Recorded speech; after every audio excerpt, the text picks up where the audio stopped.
अगर हम बात करते हैं काइंड्स ऑफ नोन की, तो ये मोस्ट इंपॉर्टेंट है। Common nouns refer to name of person, place और थिंग इन जर्नल्स।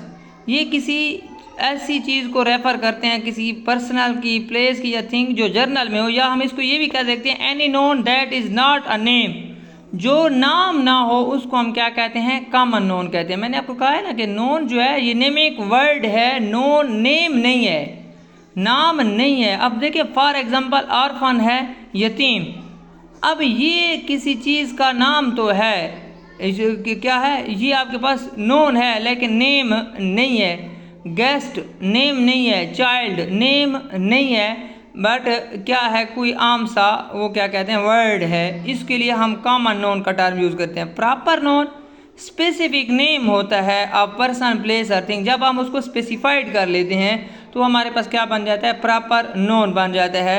अल्लामा इकबाल, कुरान मजीद, पाकिस्तान, ये सारे प्रॉपर नोन है। कंक्रीट नोन क्या कहते हैं, name of physical things, physical thing that can be touch, जिसको हम टच कर सकते हैं उसको हम क्या कहते हैं, कंक्रीट नोन। जैसे चेयर को हम टच कर सकते हैं, कार हो गया, पेन हो गया, बुक हो गया, जो चीज़ टचेबल हैं वो हमारे पास कंक्रीट नोन है। अब्स्ट्रैक्ट नोन इसके उलट है, अपोजिट टू कंक्रीट नोन। ये MCQ आ सकते हैं कि कंक्रीट नोन के अपोजिट कौन सा नोन है।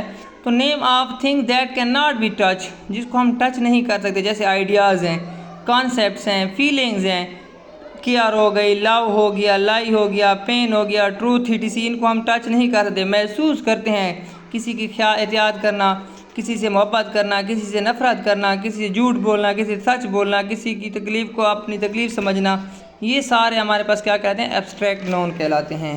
उसके बाद है कलेक्टिव नोन। कलेक्टिव जमा के लिए यूज़ करते हैं, यानी कि जो किसी ग्रुप ऑफ इंडिविजुअल्स को शो को जो यूज़ कर शो करते हैं उसको हम क्या कहते हैं, कलेक्टिव नोन कहते हैं। जैसे क्लास है, अब क्लास में बहुत से बच्चे हैं तो हम उसको एक नाम दे देते हैं। टीम है, क्राउड है, तमाशाई जो होते हैं, या आर्मी है, आर्मी में बहुत से लोग हैं, अब वो सारे एक फैमिली है, तो ये सारे कलेक्टिव नोन कहलाते हैं। कंपाउंड नोन क्या होते हैं, मेड अप ऑफ 2 और मोर वर्ड्स, जो 2 या 2 से ज़्यादा वर्ड से बने होते हैं उनको हम क्या कहते हैं, कंपाउंड नोन्स कहते हैं। एक्ट एज सिंगल यूनिट, ये एक सिंगल यूनिट के तौर पे यूज़ होते हैं और इनको मॉडिफाइड किया जा सकता है एडजेक्टिव या अदर नोन के ज़रिए। जैसे है लंच टाइम, अब लंच भी एक नोन है, टाइम भी एक नोन है, अब 2 मिल के आपके पास लंच टाइम बना रहे हैं। फायर फाइटर, ठीक है, फायर आग, फाइटर लड़ने वाले, आग के साथ लड़ने वाले, यानी कि आपके पास आग बुझाने वाले, जिसको हम कह सकते हैं फायर फाइटर। इस तरह बेडरूम, व्हील चेयर, तो ये सारे आपके पास क्या है, कंपाउंड नोन है। आपने एक्सरसाइज वाला पोर्शन जो है उसमें सॉल्व करना है, ये वाला पोर्शन कंपाउंड नोन है, कंक्रीट नोन है, कलेक्टिव नोन है। यूनिट नंबर 1 और लेसन नंबर 2 उसका, तो वो आप देख लेना ज़रूर इंशाल्लाह।